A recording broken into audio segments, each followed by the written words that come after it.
Yang disebut mati syahid ketika orang-orang tenggelam, matinya tenggelam. Makanya waktu itu ada TNI Angkatan Laut kita ya, yang tenggelam itu mati syahid. Insya Allah mati syahid ya. Makanya kalau ibu-ibu yang anak kecil yang meninggal dunia, itu kan sedih luar biasa ya seorang ibu. Tapi itu anak-anak kan dalam pemeliharaannya Nabi Ibrahim alaihissalam, anak-anak yang kecil-kecil yang meninggal dunia ini. Dan mereka ini ketika sudah masanya nanti ibu mereka sudah kembali kepada Allah, mereka akan tarik-tarik malaikat buka pintunya, saya mau ibu saya masuk ke sini bersama dengan saya. Kadang-kadang dalam pandangan dunia sedih banget ya Allah, tapi sebetulnya hadiahnya besar.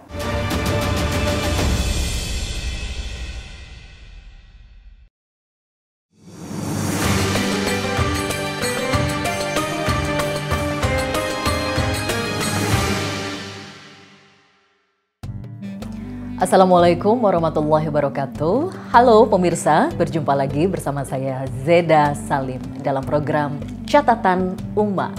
Seperti biasa dalam program Catatan Ummah kali ini kita akan membahas kisah-kisah inspiratif dan juga menjawab beberapa masalah polemik yang kebanyakan terjadi di luar sana. Kita akan mencoba mendiskusikan, mencari solusi terbaik lewat hadis, Al-Quran dan juga kisah-kisah tauladan. Tentunya nanti akan disampaikan oleh ahlinya. Seperti biasa, sahabat Ummah, hari ini saya tidak sendiri, saya didampingi oleh Ustazah Uma Oki Stiana Dewi. Langsung saja kita sapa beliau. Assalamualaikum Uma Oki. Waalaikumsalam Mbak Zeda.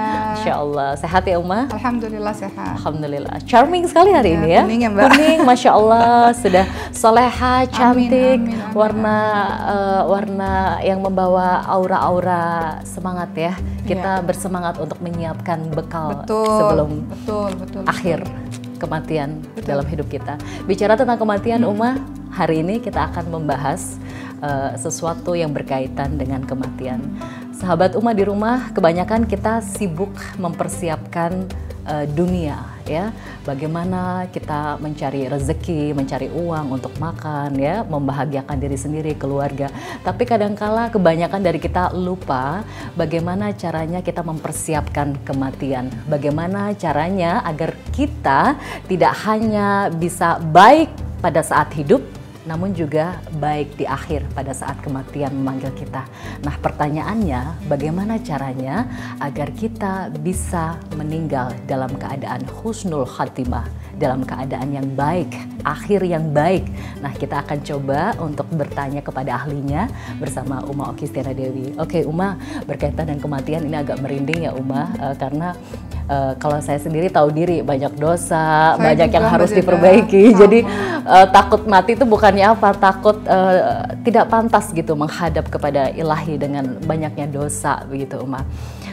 Bagaimana caranya Uma agar kita sebagai manusia tidak lalai dalam hidup ini, agar kita selalu ingat mati? Itu caranya gimana Uma sebelum kita membahas tentang husnul khatimahnya? Ya. Sahabat Ummah yang dirahmati oleh Allah Subhanahu wa taala, membahas tentang kematian sesuatu yang pasti dan kita hanya menunggu giliran.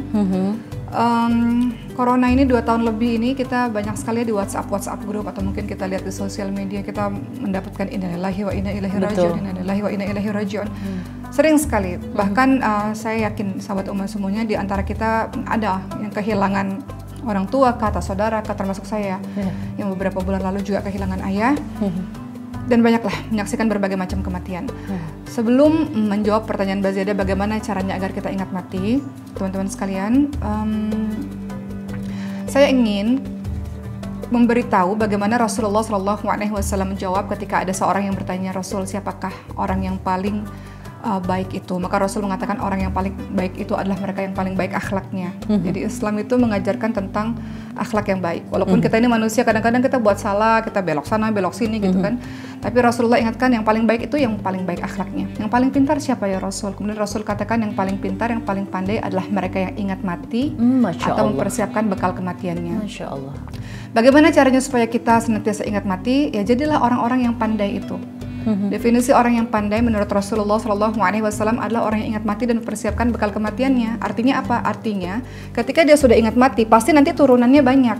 Turunannya banyak itu apa? Orang yang ingat mati biasanya takut dia buat zalim sama orang. Dia takut buat jahat. Kenapa? Karena dia tahu di hari akhir ada orang yang paling bangkrut, kata Rasulullah. Rasulullah, orang paling bangkrut itu apa? Apakah orang yang nggak punya uang sama sekali? Kata Rasul, bukan. Orang yang paling bangkrut itu adalah ketika dia sampai di akhirat nanti, dia mengira dia membawa pahala puasa, pahala sholat, pahala mengaji, pahala yang lain-lain, padahal dia tidak dapatkan pahala itu.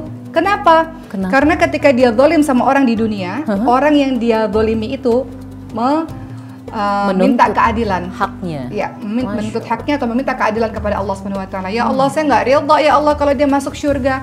Mungkin dia banyak puasanya, sholatnya, mengajinya, tapi dia zalim sama saya ya Allah. Dia jahat sama saya. Dia belum mengembalikan hak-hak saya yang itu akan dituntut di hari pertanggungjawaban nanti kiamat. Orang yang dizalimi ini menuntut. Saya minta keadilan ya Allah.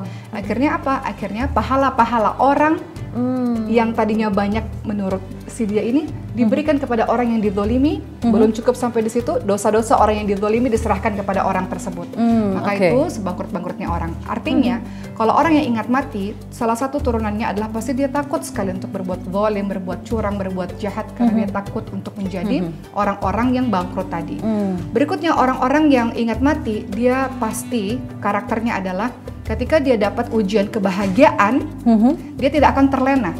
Karena dia tahu, oh ini nggak selamanya kebahagiaan ini, kekayaan dunia ini sementara. Dunia ini, popularitas ini nggak selamanya. Akan ada nanti semua ini dihitung oleh Allah, harta-hartaku, semuanya akan ditanyai oleh Allah pertanggungjawabannya. Pun kalau dia sedih, dia hidupnya susah, dia hidupnya betul-betul terjatuh, dia juga nggak akan sedih lama-lama. Karena dia tahu, buah kesabaran dari kesedihan saya adalah surga. Masya Allah. Jadi orang-orang yang ingat mati, dia akan hidupnya senantiasa stabil, bahagia, alhamdulillah, sedih, alhamdulillah, ala kulli hal, dia stabil karena dia tahu itu nggak selamanya. Berikutnya orang-orang yang ingat mati, dia juga pasti punya karakter yang pasti ibadahnya ketika dia beribadah seolah-olah itu ibadah terakhir dia. Contoh, Rasul tuh ingatkan pada kita, kalau kita mau sholatnya khusyuk, salah satu cara sholat khusyuk adalah bayangkan itu adalah sholat terakhir kita. Misalnya nih, sebentar lagi misalnya mau masuk asar misalnya. Kalau dokter mengatakan, nanti umur ibu tinggal sampai asar nanti, tinggal berapa jam lagi, pasti kita ini akan sholat nih sekarang ini. Sungguh-sungguh, karena kita tahu itu sholat terakhir kita. Jadi, cara mempersiapkan mati adalah dengan ingat mati. Ketika kita ingat mati, kita akan mempersiapkan perbuatan-perbuatan kita untuk menunggu giliran dipanggil oleh Allah Subhanahu Wa Taala. Jadi salah satu cara ampuh agar kita mudah mengingat kematian berarti ya mengingat Allah ya, Umma ya. Dengan mengingat Allah maka otomatis akhlak akan menjadi baik, ibadah akan menjadi lebih baik, sholat lebih baik, dan di situ nanti otomatis Allah akan memberikan hidayah tentang kematian ya. Ingat mati, ingat mati. Dia pasti akan bersegera berbuat baik, karena kalau dia nggak berbuat baik dia merasa rugi. Berarti orang yang golongan manusia yang tidak ingat mati termasuk golongan orang yang tidak beruntung ya Umma ya. Iya pasti. Ya Masya Allah ya, tidak diberikan hidayah oleh Allah, ditutup hatinya dengan kebahagiaan duniawi yang bergelimang begitu sampai dia lupa dengan kematian. Itu tidak beruntung. Mungkin Allah berikan hidayah sama dia, tapi dia tidak mau mengambil hidayah itu. Berapa kali Allah mengetuk diri kita, mengetuk hati kita, hanya saja kita nggak ambil hidayah itu. Insya Allah, Insya Allah. Oke, baik. Jadi intinya untuk mengingat kematian itu tidak bisa kita hanya berpasrah diri, tapi harus ada ikhtiar yang kita lakukan ya Umma ya. Pasti juga menuntut ilmu, pasti juga bergaul dengan orang-orang yang senantiasa ingat mati.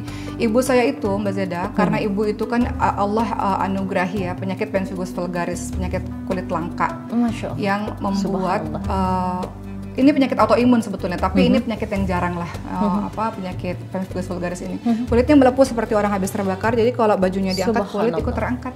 Kalau nggak pakai pakaian, tidur di kasurnya nggak bisa bangun karena kulitnya nempel di nempel di kasur, jadi kita harus tempelin lagi gitu. Itu pasti sakit sekali itu rasanya. Saya tidak bisa membayangkan rasanya. Iya. Sejak hari itu 2005 ya. Sejak hari itu ibu saya adalah orang yang selalu ingat mati, dan itu akhirnya kita jadi anak-anaknya jadi seperti itu. Dan cara mengingat mati ibu saya adalah dengan mempersiapkan kain kafan dan kain-kain panjang di lemarinya. Masya Allah. Jadi kata beliau, nanti kalau ada salah satu dari kita yang meninggal dunia, ini bisa diambil, nggak usah repot-repot beli sana beli sini, pinjam sana pinjam sini. Ini tiker-tikernya udah disiapin, ini kain kafannya udah disiapin, dan itu terbukti. Ketika papa meninggal mendadak, papa itu tidur, nggak bangun-bangun kan, meninggal dunia. Akhirnya kita udah nggak repot karena udah persiapan-persiapannya udah ada. Masya Allah, Masya Allah, Masya Allah.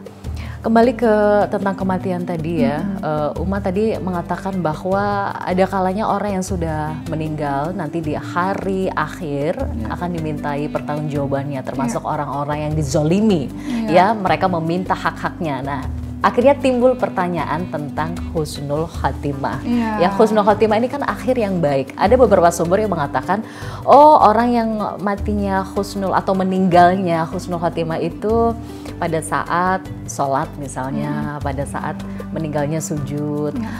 Ada yang bilang beberapa sumber di hari Jumat, atau ada yang bilang pada saat kecelakaan. Itu sebenarnya sebelum kita menilik lebih jauh tentang pertanggungjawaban tadi Uma, sebenarnya kalau dalam hukum hadis Rasulullah, tanda-tanda yang disampaikan Rasulullah bahwa manusia itu mati atau meninggal husnul khotimah dengan cara yang baik, akhir yang baik, itu seperti apa sih Uma? Ya, pasti ada ya tanda-tanda kematian yang husnul khotimah. Tapi sebelum kita merinci itu, kita harus tahu dulu bahwa Allah mematikan kita sesuai kebiasaan kita. Betul. Makanya anak-anak pesantren Quran itu mereka selalu mengatakan, kalau kita biasa berbincang-bincang, kalian ingin mati gimana sih? Mereka akan mengatakan, saya ingin matinya bersama Quran. Karena hari-harinya bersama Quran. Dan betapa banyak kita saksikan video-video di luar sana di YouTube ya, misalnya orang-orang yang meninggal dunia dalam keadaan sujud. Kan banyak ya, kita lihat lagi sholat, kemudian meninggal dunia, lagi di masjid meninggal dunia. Kemudian kita lihat juga, nggak usah jauh-jauh lah, Wali Kota Bandung kemarin ya, almarhum Bang Odet juga dalam keadaan yang beliau ada di masjid, dalam keadaan berwudu, hendak berkhutbah, memang hari-harinya rutin ada di masjid. Jadi kebiasaannya ya seperti itu, meninggalnya ya seperti itu. Betul. Ya. Masya Sebaliknya Allah. juga begitu, orang-orang yang suka berzina, orang-orang yang suka ya, astagfirullah, ya gitu-gitu ya, itu Allah matikan berbuat juga maksiat, dalam keadaan seperti itu. Banyak kok video-video atau foto-foto berita-berita yang meninggal dunia dalam keadaan di dalam mobil. Seperti ini, ya kan banyak cerita-cerita begitu. Jadi kalau mau mati husnul khotimah, nasihat buat saya, ya biasakan diri untuk melakukan amal saleh, karena Allah akan tutup akhir kita sesuai dengan kebiasaan-kebiasaan Masya Allah. Jadi pertanyaan yang Mbak Zeda tadi, tanda-tanda husnul khotimah apa? Pertama tentu saja di akhir hidupnya dia mengucapkan kalimat syahadat. Atau kalimat asyhadu alla ilaha illallah asyhadu anna muhammadar rasulullah, atau kalimat la ilaha illallah. Itu sesuai dengan riwayat hadis ya, betul. Ya. Ini dikatakan ya dalam hadis riwayat Abu Dawud, kata Rasulullah, barang siapa yang akhir perkataannya adalah kalimat la ilaha illallah, tidak ada sesembahan yang berhak disembah selain Allah, maka dia akan masuk surga. Itu sebabnya kenapa orang yang mau meninggal itu kan bisa ditalkinkan. La ilaha, kita bisikkan kan, la ilaha illallah, la ilaha illallah. Kita menuntun agar kalimat yang keluar di mulutnya itu kalimat itu. Tapi hati-hati, kalimat itu nggak mudah diucapkan oleh orang-orang yang hari-harinya nggak pernah berzikir. Hanya orang pilihan Allah saja yang beruntung bisa mengucapkan la ilaha illallah di akhir hidupnya. Hanya orang-orang yang sehari-harinya memang dia rutin berzikir, rutin menyebut Allah, rutin mengingat Allah. Jadi dia mudah. Itu dalam keadaan sakratul maut. Sakratul maut itu sangat sakit sekali. Itu susah, keadaan yang sangat susah. Dia bisa mengucapkan kalimat itu karena hari-harinya selama dia hidup, dia ucapkan kalimat itu. Dan Allah ridho dia mengucapkan itu ya. Ada orang yang akhir hidupnya mengucapkan kalimat skak misalnya, karena dia hari-hari main catur. Ada ya? Ada. Itu ya? Hari-hari main catur yang akhirnya skak, akhirnya dia ngucapinnya nggak ngucapin kalimat-kalimat Allah. Karena akhir hidupnya seperti itu. Jadi nggak semudah itu untuk mengucapkan kalimat la ilaha illallah. Artinya dia adalah orang-orang yang suka berzikir. Kemudian kedua, ciri orang yang husnul khatimah, dia meninggal dunia dengan ada kening yang berkeringat. Jadi kalau kita lihat ada orang yang meninggal dunia ada bulir-bulir keringat itu ya, itu juga termasuk tanda dari husnul khatimah. Kata Rasulullah dalam hadis riwayat Tirmidzi, kematian seorang mukmin dengan keringat di kening adalah bagian dari husnul khatimah. Masya Allah. Jadi boleh perhatikan tanda-tanda itu. Masya Allah. Ketiga, meninggal dunia di malam Jumat atau hari Jumat. Beruntunglah tadi kata Mbak Zeda ya, beruntunglah orang-orang yang meninggal di malam Jumat dan hari Jumat. Itu terjadi pada ayah saya Mbak Zeda. Masya Allah. Jadi beliau itu, kami ketahui beliau meninggal dunia pada Jumat pagi yang sudah membiru. Jadi di dalam kamar udah dingin, ternyata wafatnya udah sekian jam yang lalu. Masya Allah, subhanallah. Gitu. Jadi, tapi ya cukup ya sedih pasti, tapi ada perasaan lega karena meninggalnya di malam Jumat atau di hari Jumat seperti itu. Jadi insya Allah husnul khatimah, kita husnuzon pada Allah ya. Mudah-mudahan. Oke. Baik, ada banyak yang lain sih sebetulnya, tapi nanti kita bahas berikutnya. Ada banyak. Sahabat Uma semuanya, apa yang paling mahal dalam kehidupan ini? Salah satu yang paling mahal dalam kehidupan ini adalah kesehatan. Dengan kesehatan kita bisa ibadah dengan baik, dengan kesehatan kita bisa belajar dengan baik, dengan kesehatan kita bisa bekerja dengan baik. Maka salah satu cara menjaga kesehatan ala saya adalah dengan ini dia, British Propolis. Nah, British Propolis bisa digunakan oleh orang dewasa dan juga anak-anak. Anak-anak saya juga menggunakannya, dan insya Allah tidak hanya membuat stamina kita sehat, luar biasa baik, tapi juga mencerdaskan otak kita insya Allah. Konsumsi British Propolis setiap hari untuk mendapatkan tubuh yang sehat, pikiran yang jernih insya Allah, sehingga bisa beraktivitas secara maksimal.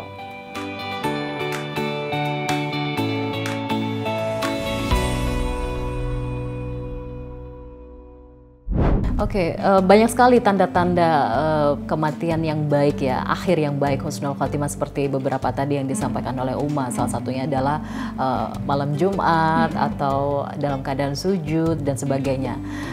Pertanyaannya Uma, apakah itu sudah pasti berlaku husnul khotimah jika seandainya manusia ini sebelumnya mungkin pernah berbuat maksiat ya? Contoh, mungkin berbuat dosa, berzina atau mencuri, membunuh, atau ya berhutang bahkan, kemudian dia mati dalam keadaan husnul khotimah. Apakah dengan kondisi seperti itu sudah dipastikan manusia tersebut husnul khotimah dengan malam Jumat, hari Jumat meninggalnya, sementara kalau kita flashback kehidupan sebelumnya maksiatnya Masya Allah gitu. Itu gimana Uma? Apakah sudah pasti husnul khotimah? Tadi itu beberapa dari ciri-ciri dari husnul khotimah yang nanti akan kita lanjutkan ya, ciri-ciri husnul khotimah.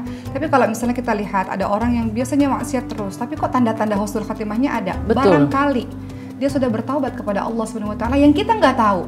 Contoh, dalam hadis surat muttafaqun alaih dijelaskan ada orang yang membunuh 99 orang. Pembunuh itu dosa besar, dosa membunuh satu orang aja seperti membunuh seluruh nyawa, apalagi dia sudah bunuh 99 orang. Tapi dia mau bertaubat.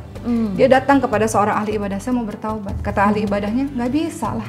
Engkau ini pembunuh luar biasa, sudah banyak dosa-dosamu. Bagaimana Allah bisa mengampunkan dosa-dosamu yang begitu banyak? Maka pembunuh ini marah, dia bunuh lagi si ahli ibadah itu, sampai 100 orang dia bunuh. Dia datang kepada ahli ilmu, kata ahli ilmu, bisa engkau untuk bertobat kepada Allah, pindah dari tempat yang buruk ini menuju ke tempat yang baik. Engkau berhijrah supaya dapat pergaulan yang baik. Di tengah perjalanan dia meninggal dunia. Sudah 100 orang yang dibunuh padahal. Dalam keadaan dia sedang berhijrah menuju ke tempat yang baik. Pertanyaannya, menuju kemana dia? Ya kan? Kemudian ketika dia meninggal dunia, ada malaikat azab, malaikat rahmat saling berebut. Ini bagian saya, ini bagian saya. Tidak, ini harus saya yang bawa, kata malaikat azab, karena dia bunuh 100 orang. Kemudian kata malaikat rahmat, saya yang bawa, karena walaupun dia bunuh 100 orang, di akhir hidupnya dia sudah berniat, baru berniat loh, berniat untuk jadi orang baik. Baru berniat untuk jadi orang baik. Bertaubat saja. Akhirnya Allah takdirkan apa? Masya Allah. Akhirnya Allah takdirkan apa? Pembunuh 100 orang yang baru berniat mau jadi baik inilah dibawa kepada malaikat rahmat. Jadi kadang kita nggak tahu akhir hidup seseorang, teman-teman sekalian. Kadang dia sudah bertaubat, menyesal, yang mungkin dia nggak di hadapan semua orang, tapi dengan ciri-ciri husnul khatimah kita berhusnuzon, mungkin dia memang sudah mau berubah untuk menjadi diri yang lebih baik. Banyak kok Mbak, kemarin juga ada kisah ya, ini luar biasa.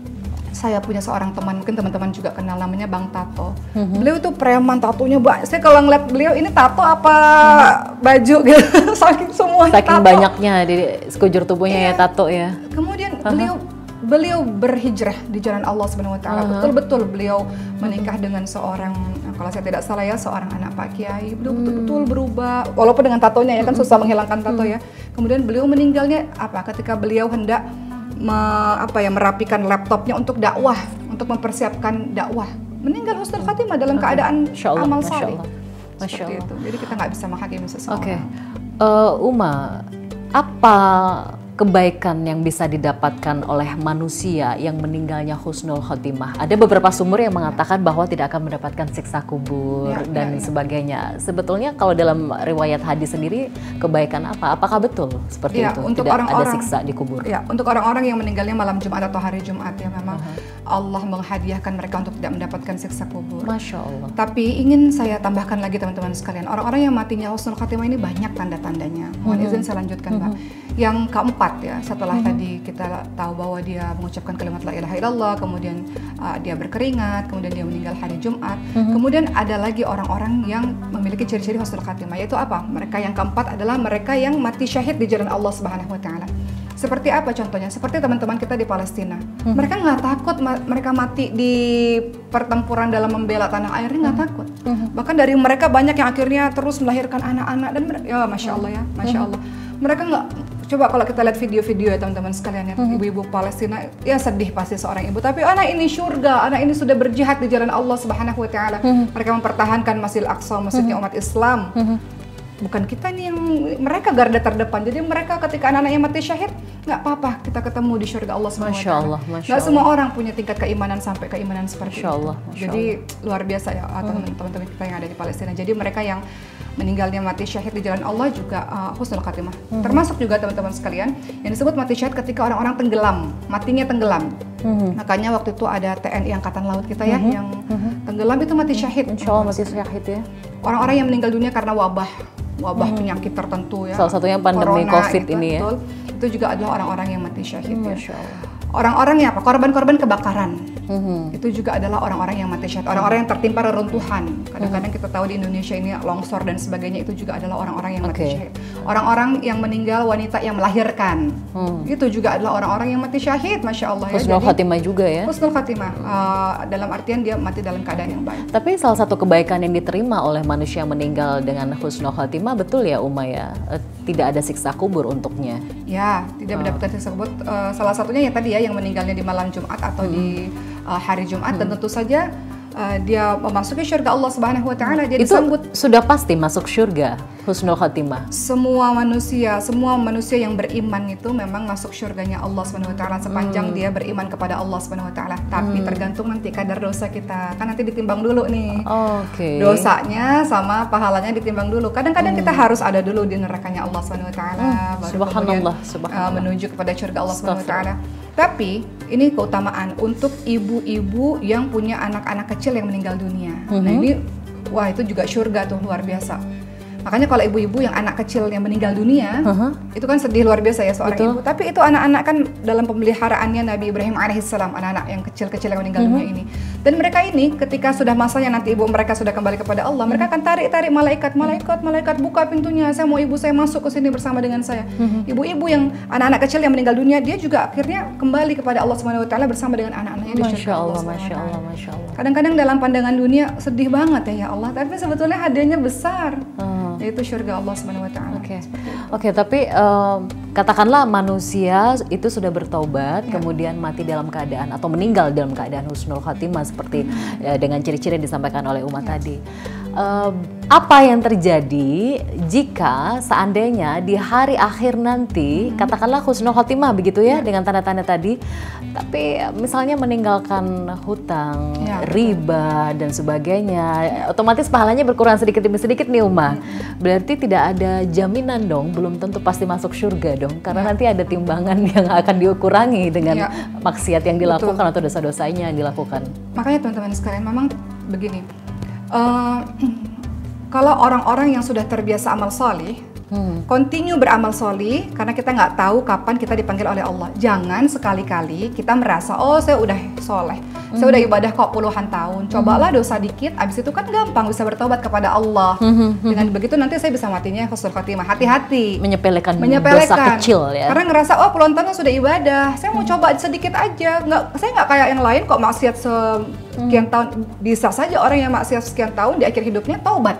Betul. Bisa saja orang yang puluhan tahun ibadah coba-coba buat ulah ini, akhirnya Allah wafatkan dalam keadaan su'ul khatimah, dalam keadaan mati buruk. Subhanallah. Ada satu kisah sebelum kita bahas mengenai hutang, Mbak Zeda, yang seperti Mbak Zeda tanyakan. Ada seorang ahli ibadah yang dia sudah beribadah 40 tahun lamanya, soleh luar biasa. Tiba-tiba syaitan itu menggoda dia. Kata syaitan, kamu tuh sudah orang yang soleh, sudah beribadah, cobalah dikit aja merasakan kenikmatan dunia ini. Nggak capek jadi orang soleh. Boleh kok buat dosa, setelah itu bertobat, bukannya Allah Maha Pengampun, kata syaitan yang membisikkan. Akhirnya setan membisikkan begini, pilihlah wahai ahli ibadah antara 3 dosa yang kamu anggap paling ringan. Minum minuman keras, khamar, yang memabukkan ya, kemudian berzina dan membunuh orang. Kemudian ahli ibadah berpikir, iya ya, saya pengen deh coba dikit aja. Pengen kayak orang lain gitu, kayaknya kok bosen ya kayak. Akhirnya mau milih yang mana itu? Kira-kira yang mana yang menurut ahli ibadah paling ringan? Apa aja tadi? Khamar, berzina, membunuh. Berzina, membunuh. Tebakannya kira-kira mau milih yang mana? Menurut Mbak Zeda, orang ini kalau secara logika dosa yang paling ringan otomatis khamar ya, minum ya. Tapi sepertinya gak enak hati ini, ada something nih sepertinya, ada apa di balik itu Uma? Jadi dia mengira juga bahwa dosa yang paling ringan itu adalah minum. Akhirnya dia minum, tapi kan syaitan gak berhenti sampai situ.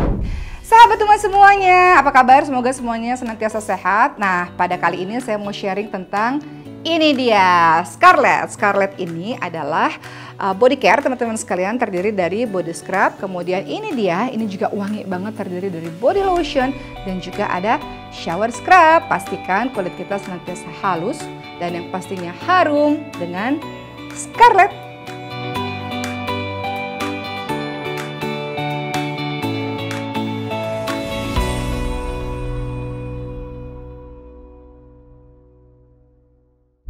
Kata Syaitan apa? Lagi dong minumnya, jangan cuma sekali. Dia minum lagi dong.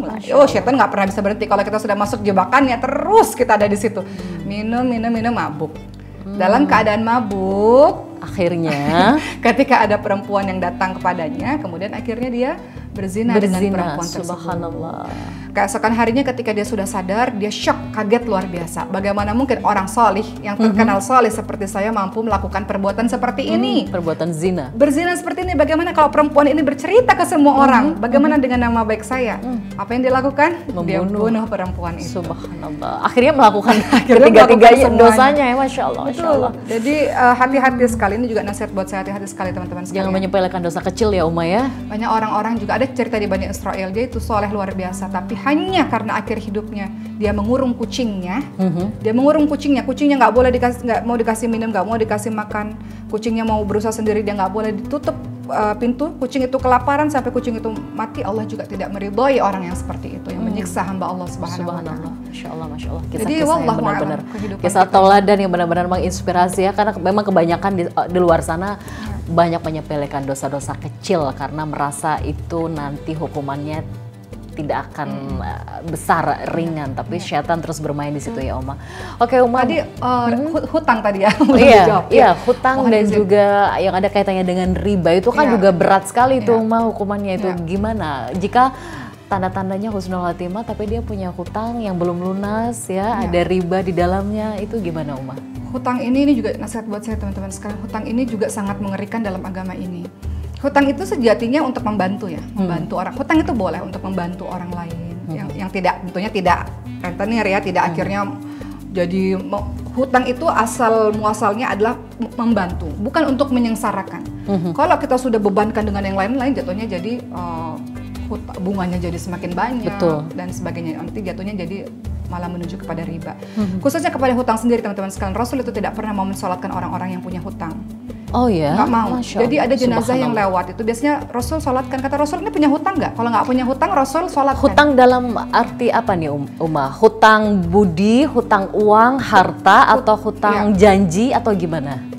Hutang harta yang dia tidak bayar kepada orang lain ya. Oke. Gitu. Jadi misalnya dia pastinya namanya hutang pasti tidak bayar ya. Jadi Rasulullah SAW tidak suka dengan orang-orang yang, makanya kalau kita meninggal dunia, biasanya kan keluarga tuh mengatakan kalau ada di antara bapak dan ibu yang keluarga saya ini pernah berhutang, datanglah kepada kami, beritahu pada ahli warisnya, ahli keluarganya, agar dilunasi oleh ahli warisnya. Kenapa Islam sangat memandang penting perkara hutang itu teman-teman sekalian? Karena barang siapa ya yang melakukan hutang itu tadi dan kemudian dia tidak mampu membayarnya, itu ruhnya terkatung-katung. Apa itu apa makna ruhnya terkatung-katung? Nggak tahu, nggak mau ditaruh di mana orang ini. Maka harus cepat dilunasi hutangnya. Nggak tahu taruh di surga, nggak tahu taruh di neraka, masih terkatung-katung ruhnya. Oleh karena itu biasanya orang-orang yang punya hutang dia datang ke mimpi si keluarganya.